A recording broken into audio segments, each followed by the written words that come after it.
The way I came up in sales in general was every couple of weeks we'd have a meeting and my mentor would draw a box and he would ask a question when it came to sales. He didn't care about, oh my God, I was sick, or oh my God, the company wasn't processing orders. The only thing that fits in that box was a no.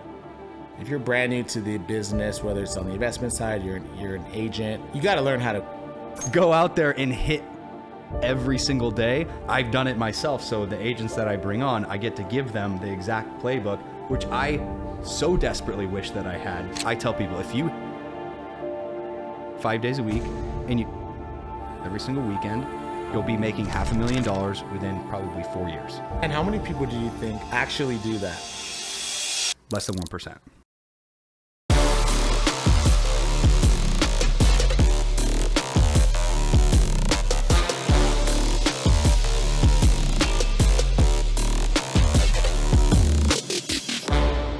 Welcome back to the Shane Holmes podcast. Today we have Nick Luevano with us. Nick has flipped over 700 homes across the United States. Nick, thanks so much for coming on, bro. Hey, thank you for having me on. Of course, man. So let's jump straight into the nitty gritty. So you flipped over 700 houses. How did you get started and what are your long-term goals with it? So been in the business now for 7 years. And I got started, believe it or not, because I saw a YouTube ad. Really? It was a YouTube ad promoting a free webinar, you know, saying, come sign up for this class. And we're going to teach you how to earn money, earn income without any cash or credit. So essentially they're pushing me to a webinar. I actually signed up for the webinar. I was getting ready to buy the course, because on the webinar, they showed a testimonial of someone making like 70 grand with no cash and no credit. So that's 7 years ago now. 7 years. And so you've been doing it for 7 years now. And what are your long-term goals now? Like, what do you want to scale into, or are you already doing what you want to be doing? So our company now, we do about 150 deals per year. That's our goal. 150 flips, wholesale deals, creative finance deals. Our long-term vision is to get into the multifamily investing space, which will probably start the beginning of 2025. Dope. But as far as like the investment side, 150 plus per year, we want to keep that going forever, pretty much. Yeah. And what do you do to source most of these deals? How are you getting direct to seller? Great question, by the way. And we go directly to the homeowner. So our pitch is, obviously no agents. So we cover all closing costs, all miscellaneous fees. We cover, all the costs. And our goal is to reach the seller directly and then make them an offer on their house. Okay. So we do lots of deals with agents. We buy off the MLS as well. But our number one strategy is going directly to the homeowner. And what kind of marketing tactics have you had success with in getting a hold of these homeowners with the either distressed properties or motivated sellers? So our number one marketing strategy has been cold calling. Really? Yeah, cold calling has been our number one marketing strategy. We've actually built out a virtual call center where we have 15 to 20 agents dialing, 6 days a week. So we're generating leads basically 24/7. That's our goal. And do you have these agents, they work for you on a commission plan, or how do these people get compensated for calling? All of our virtual call center is based in different countries, and they get paid an hourly rate, zero commission. Okay. So essentially, we have a team of 20 agents, 15 to 20 agents, and they're dialing, homeowners directly, and then asking them a series of 3 basic questions. Number 1, are you open to an offer? Number 2, getting the condition. And then number 3, seeing if they have a price in mind. And then boom, those leads are then sourced to sales managers. Okay, dope. Yeah. I love that strategy because your overhead is presumably a lot lower if you're using virtual call centers as opposed to hiring employees and running massive mailing campaigns and things like that. Because that's what I do. I do like mailing campaigns and things like that for the real estate side and for the investment side, but it's so expensive. Like the cost per lead is so high. Yeah. So, and that's why I love sitting down with guys and doing this podcast, because I get to learn so much. Now I'm like, okay, well, maybe we get another VA and start calling people. How do you source your VAs? So I guess our secret is we don't pay a third-party company to run our virtual call center. So we have what we call quality control managers in place. So we have 2 dedicated people, and their only job is to make sure that the call center is running efficiently. So from the data that we're purchasing to the auto dialer that we're using to the conversations that the telemarketers are having is all highly monitored, right? So we have like KPIs, key performance indicators, SOPs and DMOs for every single position within that call center. So the call center is almost its own business, and it's within a business. And those 2 managers that run the call center's job is to make sure, are we generating X amount of leads every single day? And for our company, our goal is 50 to 60 leads every single day. That's a huge amount of lead flow. Yeah. That's crazy. But that's what it takes. If you want to do 150 deals a year, which you're doing, which is awesome, by the way. So congratulations for that. Thanks. But yeah, to be getting that amount of lead flow is honestly impressive. Did you start out calling yourself, or how did you get started? I think, and this goes to anybody who's brand new. If you're brand new to the business, whether it's on the investment side, you're an agent, you got to learn how to cold call. And that's just you having a basic conversation with a homeowner. So 7 years ago, the systems and processes and information that's available today was nowhere in existence. So everybody who's coming into the game today has a huge advantage. It can become successful 10 times faster than it took us, because there was nowhere near the systems and information that's available today. It was almost like the black market 7 years ago. Like if you were able to get homeowners' cell phone numbers 7 years ago, it was like drugs. It was like, right? It was like, where are you getting it from? Like, how are you getting this information? And so in the beginning, 7 years ago, I was 100% calling 8 hours a day, 6 to 7 days a week. And then, but I only did that for, I'd say probably 30 days. And then I was like, hey, why don't we, there's no way, I only have 2 hands and so many hours in the day. There's no way I'm like, majority of individuals can't dial for 8 hours a day to begin with. It's really not sustainable long term. So we said, why don't we just build a call center where the agents are calling 5 hours a day? I think the majority of individuals can stay focused for at least 5 hours a day. Yeah, so 8 hours of calling is brutal. Yeah, so like most can't do it unless you're working for yourself. Like, but I think you can't sustain that long term. It's not a sustainable thing to do. Yeah, I totally agree with that. But in the beginning, it was a grind. Yeah, I also started cold calling, and so I would cold call, I would door knock, and just do all like the basic things that the dirty grind that you know what to do to grind. But and I would work 7 days a week, and I was able to do it for years on years because it's my own brand and I was building something like you said. But even with it being my own brand, going 8 hours a day that hard, doing those kinds of activities, if you haven't done it before, you don't understand how taxing it is on your brain. It's so much work. It's insane. Yeah. I'll never forget, and I tell this story a lot. When we first got going, we were actually door knocking foreclosures for 2 weeks. And you haven't lived unless you've door knocked foreclosures in the summer. All right. Not only are you dealing with somebody who is probably not in the best mood, but it is a taxing activity. Yeah. So I was actually out door knocking this week, and I don't door knock that much anymore. But if I have downtime and I'm just sitting there, I'm the kind of person, I'm just wired that like I can't just sit there and do nothing. Yeah. So I went out and just started knocking doors, and I think I hit like probably about 40 doors. Holy shit. And I realized like, I can't believe I used to do this every single day, like every day after day after day after day. Yeah. But it kind of kept like when I was out there doing it, it keeps me sharp. 100%. Like I don't have to do it, but it keeps my mind in the right space of like, hey, I'm here. I will do whatever it takes. I don't care what level I'm at. I will always just kind of keep going and keep ripping it. But like what you're doing, I think it's really smart, and I have to get a little bit smarter about it and start outsourcing, maybe not door knockers, or maybe definitely start integrating some sort of inbound system for VAs and things of that calling. Because right now it's primarily me, and then we have some lead systems, and I have an assistant to keep things in place. And we do have a VA for the podcast and things like that. Yeah. But I love the idea of a call center. Yeah, and I think what you said is like, I think a lot of people don't understand that. Like, I think the reason why we've had so much success over the years is because I've held every single seat within my company. I was once upon a time a cold caller.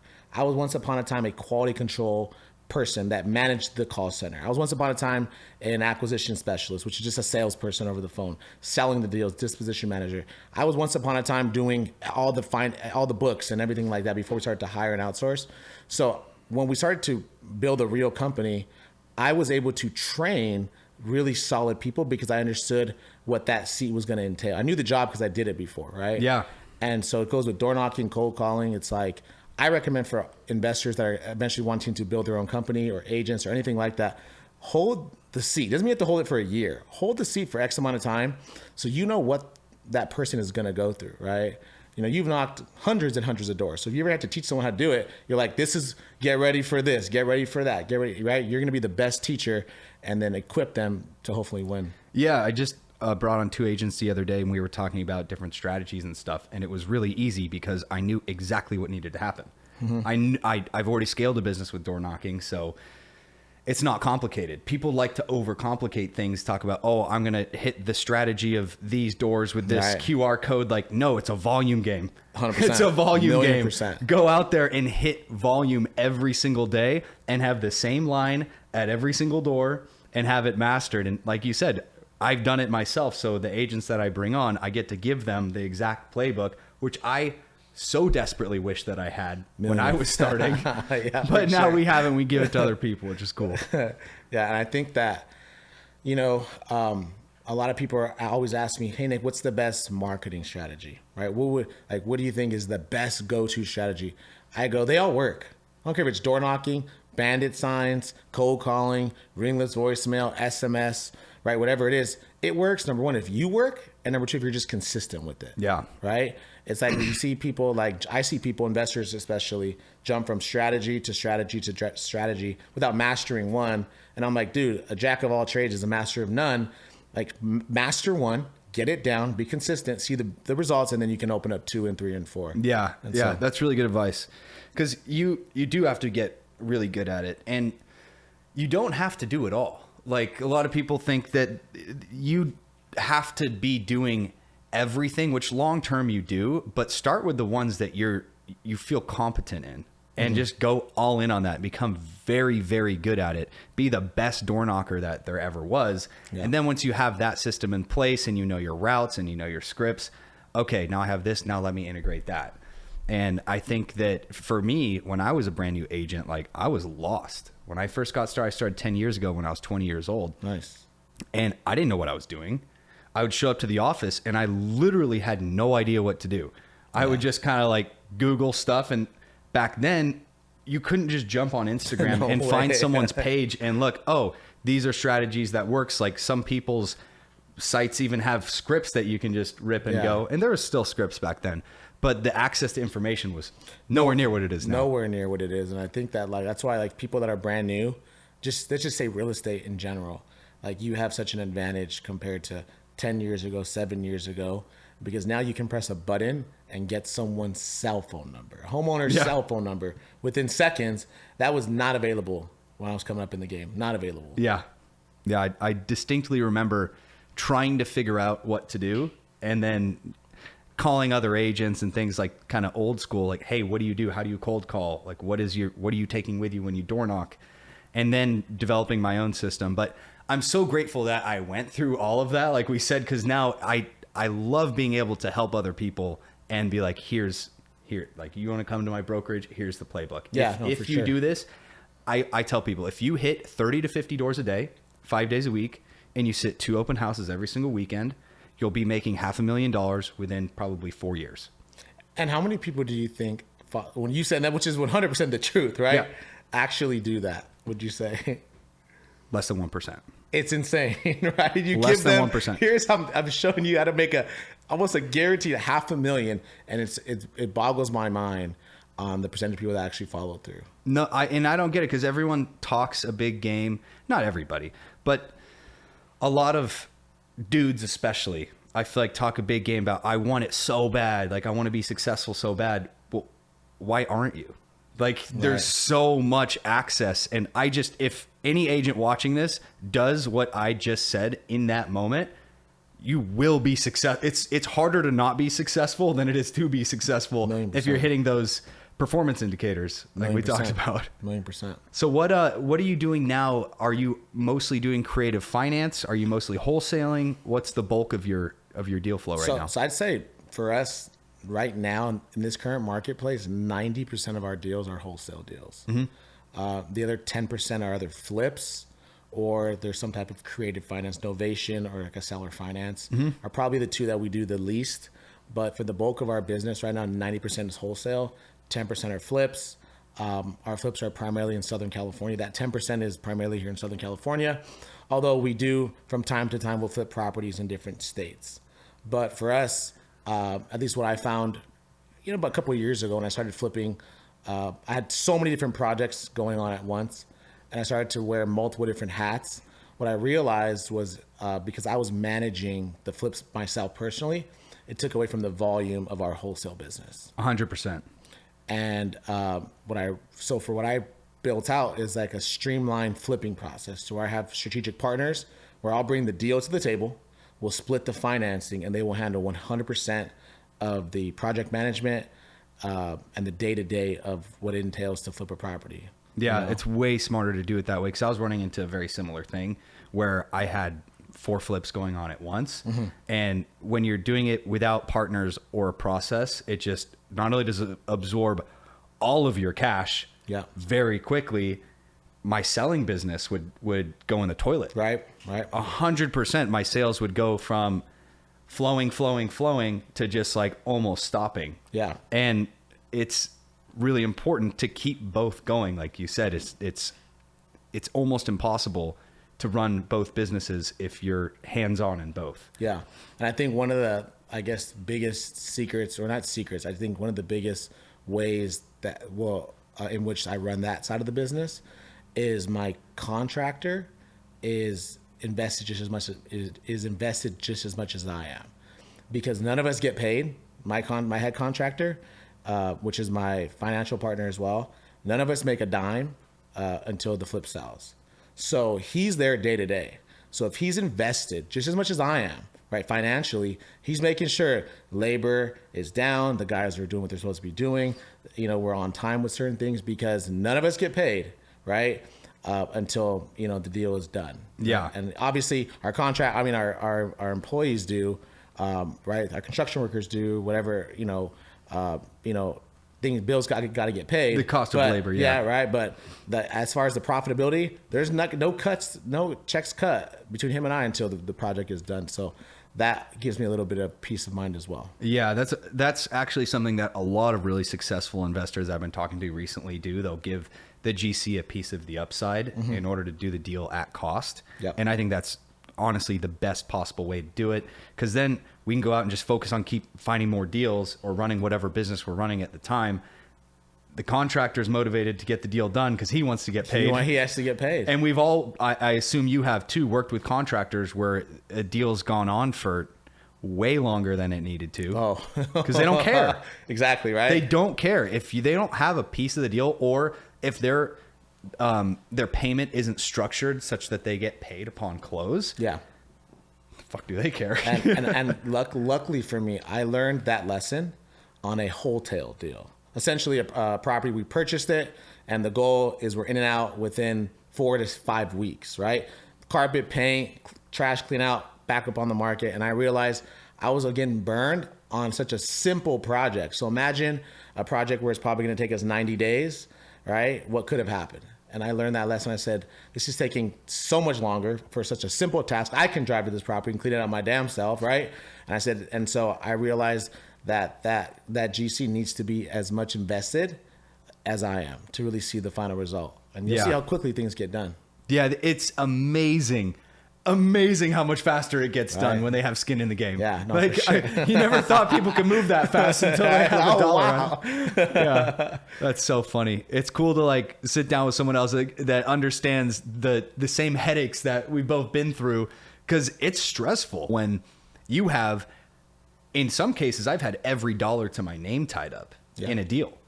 And when you close, it's a big win. But in the time in between when it closes, I've had to scratch. I've had to sell Lamborghinis. I've had to take out home equity lines of credit. I've had to get so scrappy. Credit cards, cash advancements, everything you name it, I'm sure. Right?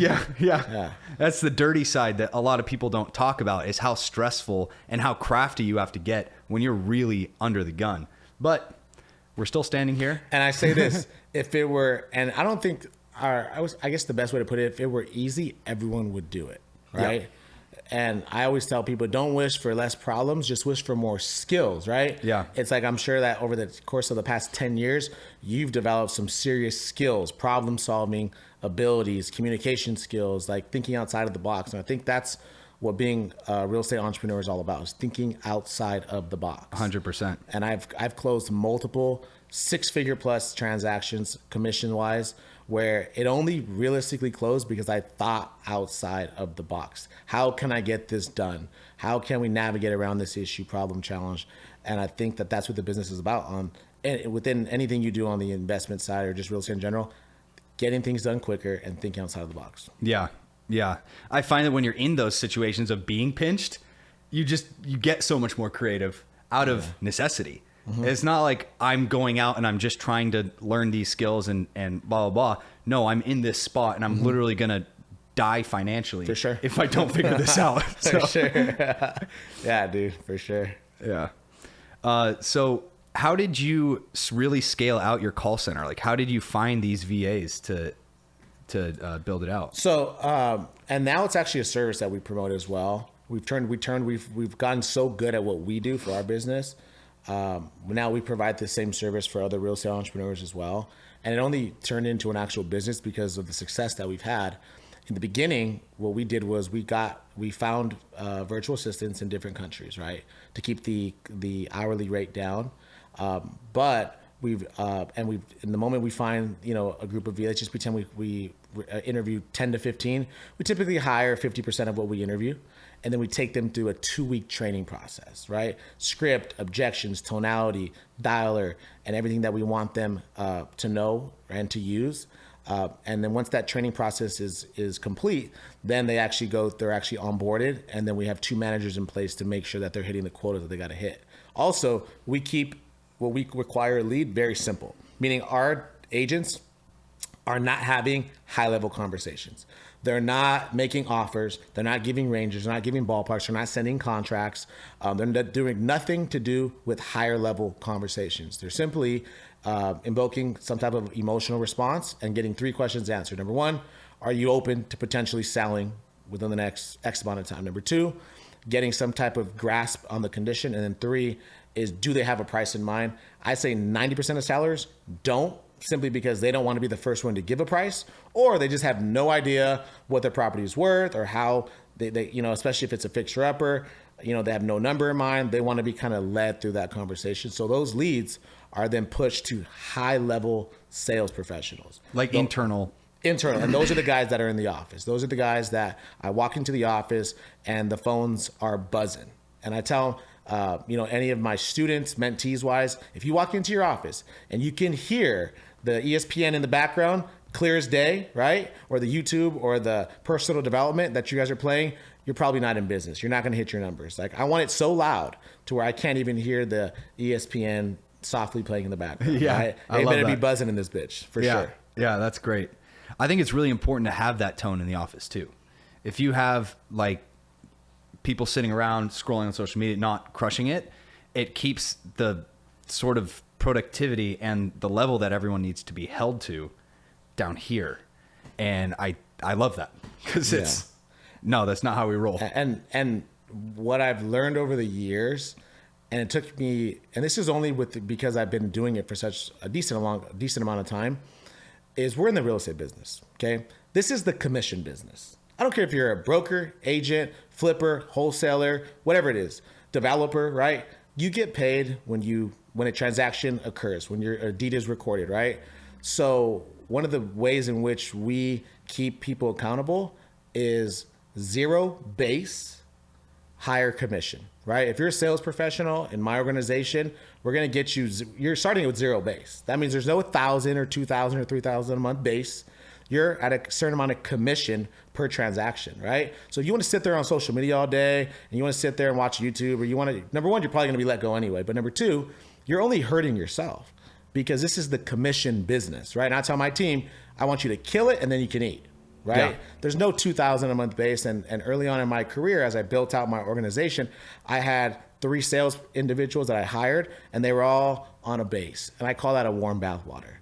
And as I transitioned to, restructuring, I eliminated the base from the sales profession. Now, if you have an office manager, you have maybe a transaction coordinator that doesn't see the sales volume, like doesn't have an opportunity to earn as much commission as the sales guys. Okay, like my office manager does have a salary because she's doing miscellaneous activities, right? Sometimes transaction coordinators have a base, or disposition managers, but sales professionals, acquisition guys, no base. Kill it and then you eat. And that eliminates the scrolling and the hanging out and the long lunches. Go for the long lunch, right? It's not going to affect me at all. It's going to affect your paycheck. And what you do in the office is just a direct reflection of your paycheck in 45 days. Yeah. 60 days. Yeah, I think of it the same way. In real estate, nobody gets a base. In the sales side, yeah, a base doesn't really exist. Yeah. Very, very few. And when I bring agents on, I will never call you ever to see if you're doing your job. Really? I don't care. Either you're producing or you don't. Nice. And you have a contract minimum that you have to hit to be at the brokerage.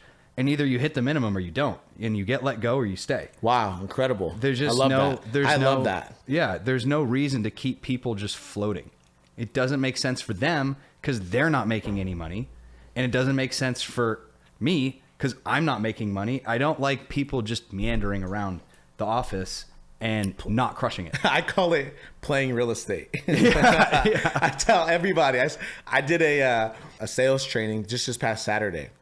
And I said, stop playing real estate, right? Just because you wake up in the morning and you hit your cold plunge and you do your gym routine and you do your affirmations and you get dressed looking cool or cute, whatever it is, and you show up to the office, there's no commission involved in playing real estate. You're closing transactions or you're not. That means you're making money or you're not. So I love that you have a quota, because I think a lot of either it's employees or agents that are part of brokerages, they don't see, number one, the expenses that occur, right? The 5, 10, 15, 20,000 a month in just the office overhead. Yeah. But the marketing overhead, the insurance overhead, the whatever it is, you got to go. It does stack up, so you got to produce. Yeah. And it doesn't make sense for me to spend my time making sure someone else is producing. I'm already producing. I'm doing my own thing, and I'm doing flips, brokering deals, whatever it is. I've never been a huge guy on like, oh, you have to have this morning routine where you're doing X, Y, Z. Mm-hmm. Either you're fucking recording deals or you're not. Like, there's nothing in between. Right, you're closing or not. Yeah. And some people get so, like you said, so obsessed with playing real estate or playing, hey, I did the cold plunge, I did the sauna, like blah, blah, blah. What did you close? Cool, right? Yeah, cool. Great. I want you to be healthy. I want you to take care of yourself. Yeah. But in the end of the day, the numbers are really all that matters, mm-hmm. especially just from strictly a business standpoint. 1,000,000%. And that's what we're running. Yeah. And it sounds kind of barbaric, but that's what we're here to do.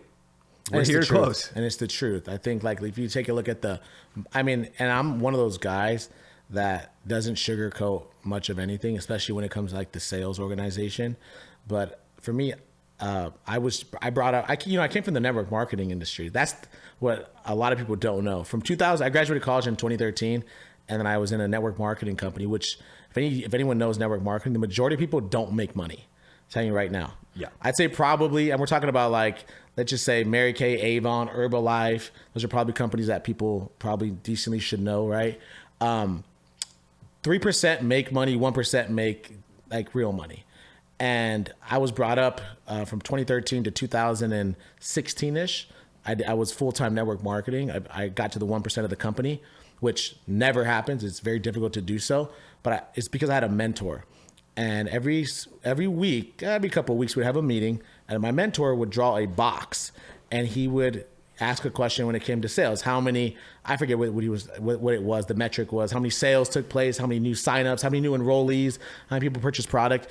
And he drew a box and he would just ask you a number, right? So Nick, what's your number for this last 2 weeks? He didn't care about, oh my God, I was sick, or oh my God, the company wasn't processing orders, or oh my God, 3 people quit. He just wanted, so I guess what I'm trying to share with you is the way I came up in sales in general was the only thing that fits in that box was a number. All the other crap that a.k.a. excuses, it couldn't fit in the box. All he wanted was a digit, and that was a direct representation of what you did the last couple of weeks. And so I think real estate is the same way. It's like, I don't care what the interest rates are. I don't care, how many no's, or I don't care about your market charge. I don't care about what you spent. What's the production, right? Yeah. And that's all that really matters in this business, right? Yeah, a lot of people get caught up in that, just the other stuff that doesn't matter, and that's where people die. For sure. I think that's why the fail rate is so high in real estate. Everyone wants to be a successful real estate agent, but no one actually does the activities that are required to scale out. What made you decide to go the wholesale route as opposed to, and flipping route as opposed to selling or something else of that nature? It's really funny you asked me that, because now I have the opportunity to, coach. I call them, I don't know if you heard of it, like they call it like the hybrid agent, where it's like you're an agent, but you're also, you're listing properties, but you're also, maybe you have some wholesale deals going, you have some flips going and things like that. And it always boggles my mind and I see that I talk to a lot of agents, and I'm like, asking their production, their numbers, and they're not really that impressive. And I'm like, I'm so tempted to go get my real estate license, because I'm not licensed at all, and sign up with a brokerage. I guarantee I will sell some goddamn houses. You know what I mean? Yeah. I guarantee it. And so I think what drove me to the more like the investment side was the ability to kind of have a vision for the different, like for us, we're a wholesale. I call it a marketing company. Our goal is to, lock up a contract, control an asset via purchase contract, and then figure out the most profitable disposition. So we get control via, a signature, a purchase agreement. Then we can figure out, are we going to wholesale it? Are we going to buy it and flip it? Is this a rental property where it's like, hey, this is a surefire rental property, great school district, appreciation can hit, cash flow can hit, minimal renovations, whatever it is, surefire rental.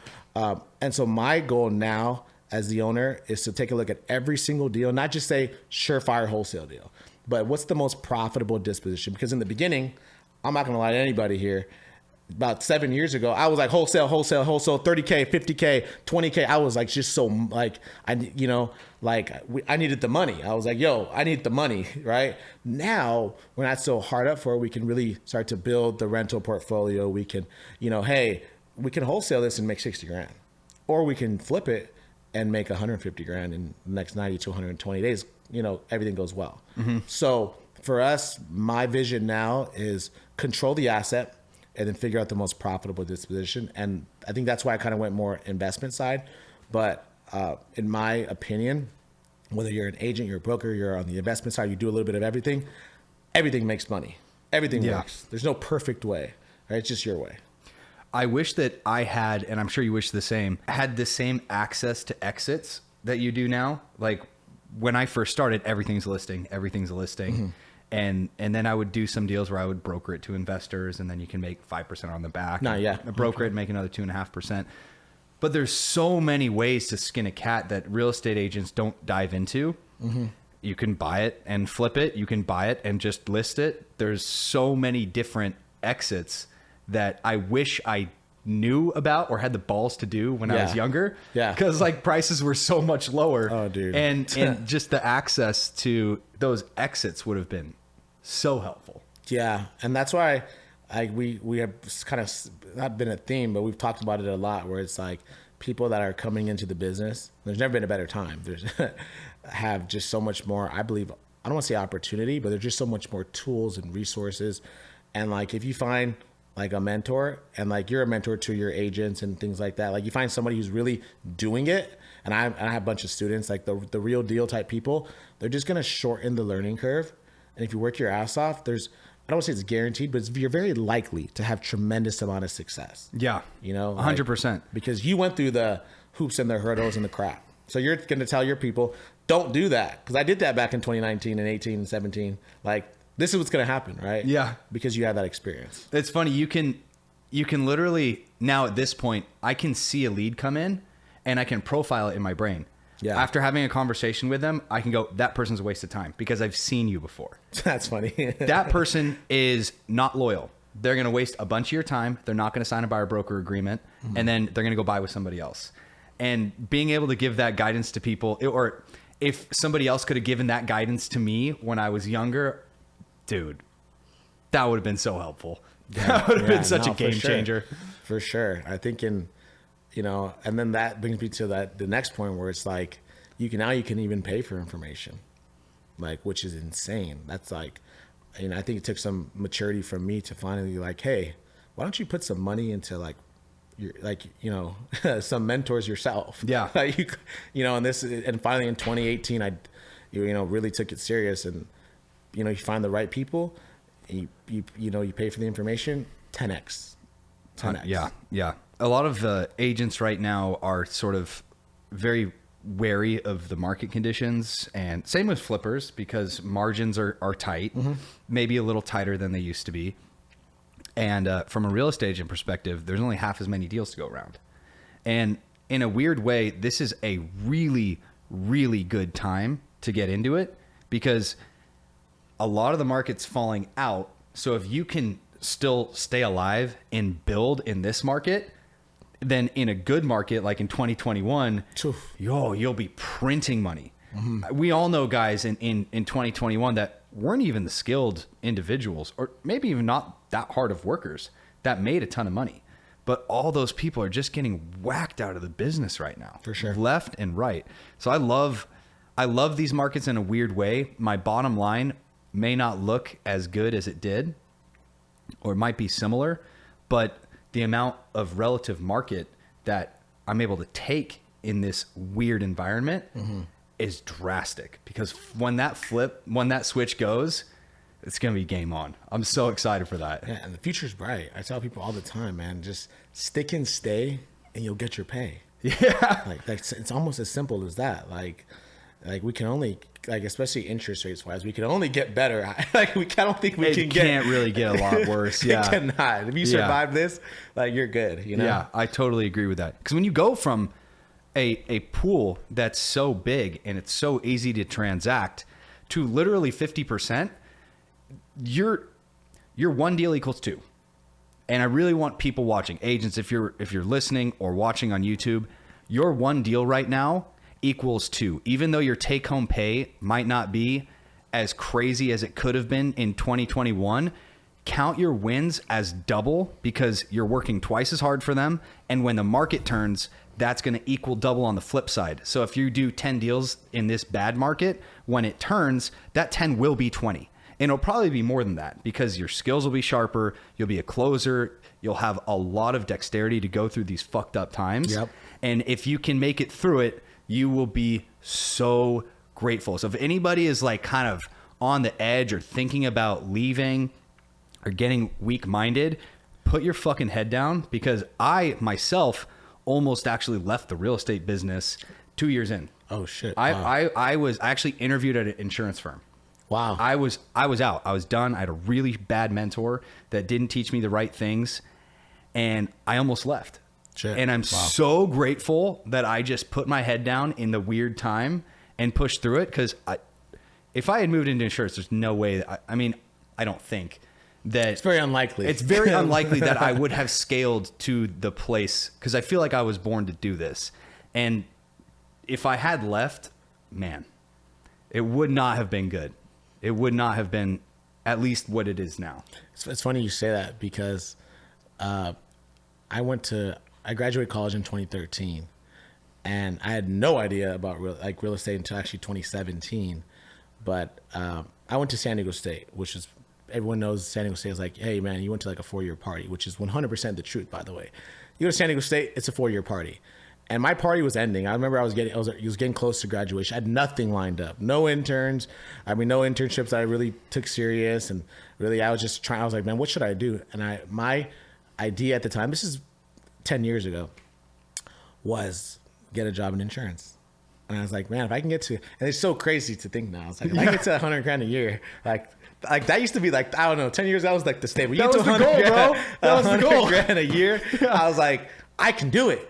And I remember I was getting ready to start to apply to like these bigger companies, like the Geicos or the State Farms or and I remember, and then I got invited to network marketing, like, which I thought was actually, again, a party. They said, oh, come to this house, you know, we're going to like be chilling. I thought it was like a party. It turned out to be like a business presentation pitching, you know, a pyramid scheme, which I thought it was that at the time. I was like, this is a pyramid. I'm leaving, like, you know, and then boom, you know, so it's funny you say the insurance thing, because it's just you're one decision away from potentially changing your life for better or worse. Sometimes it's insane. I also, maybe 3 years ago, had a series of like flips that I was doing that were really difficult, like running out of money, dealing with crazy ass people, cutting water lines to my property, competition, like, oh wow, just shit. Like legitimately crazy stuff. It was the craziest time of my life that I've still to this day gone through. Mm-hmm.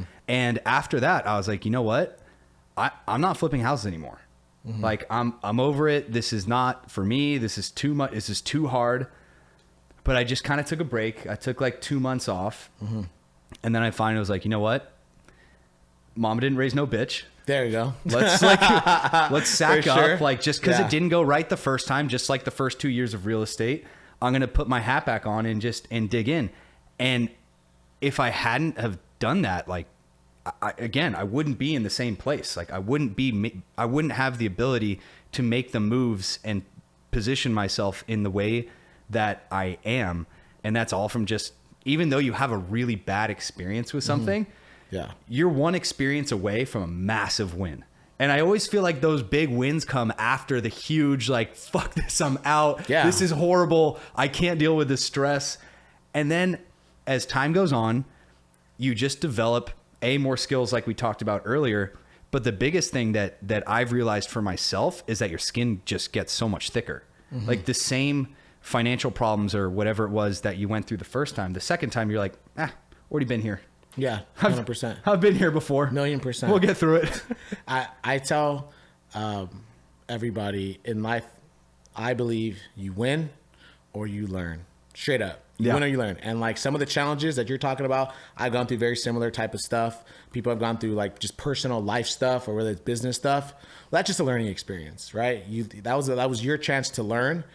So, you know, my belief is like that was a learning experience and then you win. There's no such thing as losing, because losing to me is like such like I don't want to say it's a negative connotation, which it technically is, but it's just something that I don't even want to use that word. No. You know what I mean? I don't like entertaining that shit. Yeah. If you let it into your head that you lost, you lost. If that's how you look at it, it's a negative outlook, that it's a loser way to look at things.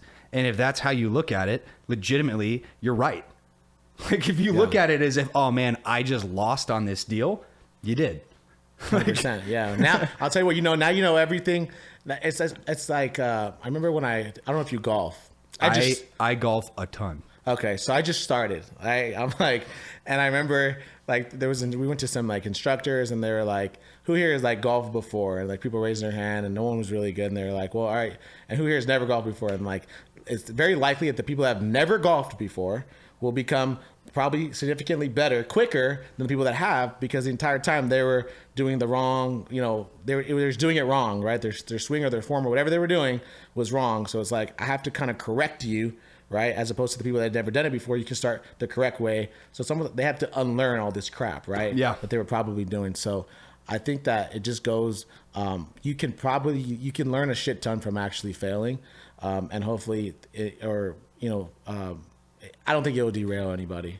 I've never been like to a point where I'm like, oh my God, you know what I mean? It's only made us bigger and better.